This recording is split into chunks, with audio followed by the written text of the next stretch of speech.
Welcome to my teacher closet. I'm Miss Colleen, and I am so glad you're here with me today. One of the things that I have been missing, as you may have guessed, since we've been kind of locked up for a little bit, is baseball.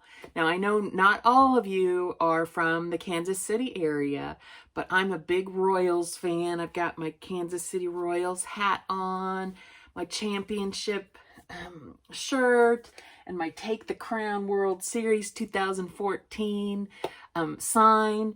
And today I thought, instead of doing a lesson where you have just a little bit of homework or you have to use your mind, that we would just read a book about baseball today. And this book is called The True Story of an Amazing All-Brother Baseball Team. It's called Brothers at Bat, and it's written by Audrey Vernick, and it's illustrated by Salermo. And what I decided to do is I am going to take pictures, because the pictures are so great. I want you to get a close-up view of them, so you won't see my face during the story. So just sit back and relax and listen and watch the story about baseball. When winter's chill melts into spring, back doors swing open and slap shut as kids just home from school run outside, mitts, bats, and balls in hand. In one New Jersey town near the ocean, back in the 1920s and 30s, you could hear the same door slam over and over. 3 brothers raced out. Slap, slap, slap.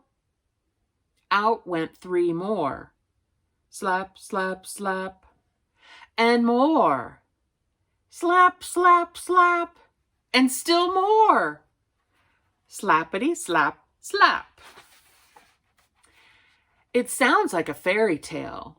12 baseball-playing brothers, but Anthony, Joe, Paul, Alfred, Charlie, Jimmy, Bobby, Billy, Freddie, Eddie, Bubby, and Louie, Sarah were real. They had 4 sisters too: Catherine, Florence, Rosina, and Frances, and a white dog named Pitch. The sisters didn't play ball. Back then, most people thought sports were just for boys.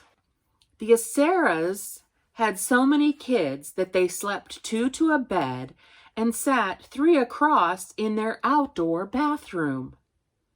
They ate dinner wherever they could find a seat.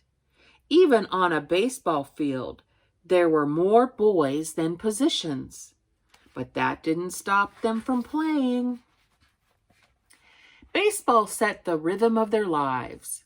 Every spring, Freddie said, you would take your glove out, go in the yard, and play.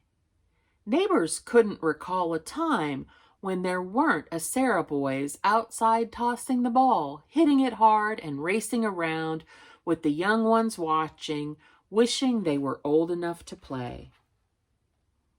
Their high school baseball team had an Sarah on it 22 years in a row. Anthony, Joe, Paul, Alfred, Charlie, Jimmy, Bobby, Billy, Freddie, Eddie, Bubby, Louie. In 1938, the brothers ranged in age from 7 to 32. The oldest 9 formed their own semi-pro team and competed against other New Jersey teams. Their father coached them and never missed a game. Their uniforms all said the same thing: Sarahs. The infields they played on were dirt. Outfields were littered with rocks and sand. The brothers loved to talk about the day they played at the old dog track, an oceanfront stadium that had once been an auto raceway. It was there that Anthony, the oldest, hit a couple of home runs right into the Atlantic Ocean. They called Anthony Poser because of the way he'd stand at the plate, as if his baseball card photo was being taken. Charlie, the fifth oldest, was the slowest brother.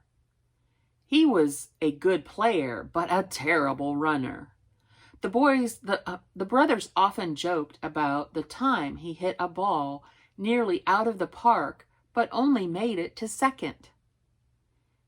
Jimmy, the sixth brother, had a knuckleball people still talk about. "Didn't hit it either," Eddie said. "You couldn't catch it. That ball danced in the air." Jimmy was a great hitter too, probably the best player on the team. But there was no jealousy, no rivalry, no fighting. As the younger brothers grew up, the older ones shared playing time. If someone dropped a fly ball or struck out, no one screamed or threw down his glove or stomped off the field. "We stuck together," Freddie said. The team played around New Jersey, in New York, Connecticut, wherever they could find a good game. Paul sent out letters looking for new teams to play. The all-brother team always drew big crowds. In 1939, at the New York World's Fair, the Aceras were honored as the biggest family in New Jersey. They were taken to the Newark airport, where they boarded a plane and were flown over the fairgrounds. They couldn't believe it. No one they knew had been on a plane before. Most of the people at the World's Fair, looking up at the small plane in the sky, had no idea there was a whole team of brothers on board. But it wasn't all fun and games and sunny skies. Their darkest day occurred on the field too. Freddie went on third base in a scoreless game. Alfred was at the plate. He touched his shoulder, the signal that he was going to bunt. Then things went wrong. The pitch came in high, and somehow the ball bounced off the bat and hit Alfred right in the face. They rushed him to the doctor, but he lost an eye. For the next few months, Eddie took Alfred's place as catcher. Everyone thought Alfred's baseball days were over. But when you have 11 brothers willing to throw you balls in the yard, gently at first, then a bit harder, you get your skills back. You get your courage back, too. Alfred was soon wearing the Acera uniform again. He was a pretty good catcher for a guy with one eye, Freddie said. In the 1940s, something pulled the brothers' attention away from baseball. American soldiers were fighting in the Second World War across the Atlantic. That same huge ocean Poser had hit baseballs into. Battles were raging and soldiers were dying, but the brothers knew it was important to fight for their country. The team disbanded as 6 Acera brothers joined the service. Jimmy was the first to go. He, Charlie, Eddie, and Bobby all served in the Army. After Billy joined the Marines, Freddie did too. Those 6 brothers traveled far from home. After a lifetime of talking and playing together every day, they now went months and years without seeing each other. They longed for the salty stew smell of the Atlantic Ocean. They dreamed of their childhood home, of the back door, slap, slap, slapping as they ran outside to play, and of long afternoons throwing a ball in high soaring arches from glove to glove to glove in a field full of brothers.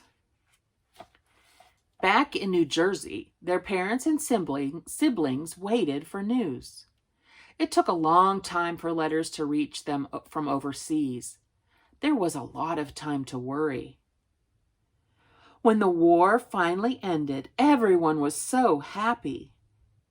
Eddie, out in California with the Army, was so excited that he went up to women he didn't even know and kissed them. Many American soldiers died in World War II, but the Aceras were very lucky. One by one, all 6 brothers returned from their time in the service. Mama Acera cried each time a boy walked in the door. By the summer of 1946, the family was ready to get back to baseball. They were all older, of course, and Poser's heart had grown weak, so now he coached the team. They joined the Long Branch City Twilight Baseball League, and over the next 6 years won the league championship 4 times. Every Sunday, crowds filled the stands to watch the all-brother team play. As time passed, the Aceras got married and moved into their own homes. They worked hard at their jobs, at the water company, at the post office, selling insurance. They started having children of their own. In 1952, they played their last game as a team, but they had already made history. Acera's last career game, final at bat for the Aceras. Acera brothers bye to baseball. History? It's true. The Acera brothers were the longest playing all-brother baseball team ever. In 1997, the Baseball Hall of Fame held a special ceremony to honor them. Only 7 were still alive. Paul, Alfred, Bobby, Billy, Freddie, Eddie, and Bubby all made the trip, along with more than 100 relatives, including their sister, Frances. Jimmy's son donated his father's uniform and glove, which were put on display right there in the same museum that honored Babe Ruth and Ty Cobb and Willie Mays. They treated us like we were kings, Freddie said. After such a thrilling day, you could picture them driving off into the sunset happily ever after. But their bus broke down. They could have sat on the curb grumbling in the summer heat. But someone found a bat and ball, and as 3 generations of Aceras waited for a new bus, they played baseball. That ball soared from grandfather to granddaughter, from father to son, from brother to brother.